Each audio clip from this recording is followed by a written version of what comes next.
হে বন্ধুরা, আমি সুমন। তো আমি আজকে আছি এই ডিজিটাল যুগে কিভাবে ইনকিউবেটরের সাহায্যে মুরগির বাচ্চা ফোটানো যায় সেসব বিষয় দেওয়ার জন্য। তো আপনারা দেখতে পাচ্ছেন যে আমরা একটি ইনকিউবেটরের সাহায্যে আমরা কিছু মুরগির বাচ্চা ফোটাবো। তো সেই প্রচেষ্টায় আমরা এখন ইনকিউবেটরের ভিতরে মুরগির ডিমগুলোকে ধীরে গুছিয়ে রাখতেছি।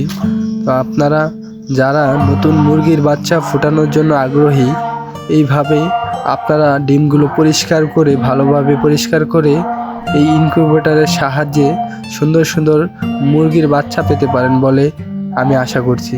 কারণ এইভাবে ডিম ফোটালে বাচ্চা নষ্ট হওয়ার আশঙ্কা খুব কমই থাকে। তো দেখতে পাচ্ছেন আমরা সম্পূর্ণভাবে ডিমগুলোকে দিয়ে লাইটটি জ্বালিয়ে দিয়ে আমরা রেখে দিয়েছি। আশা করি 20 থেকে 25 দিনের ভিতরে আমরা সুন্দর সুন্দর বাচ্চা পেয়ে যাব। তো আজকের ভিডিওটি পরবর্তী ভিডিওটি পেতে পেজের সাথেই থাকুন। ধন্যবাদ সবাইকে।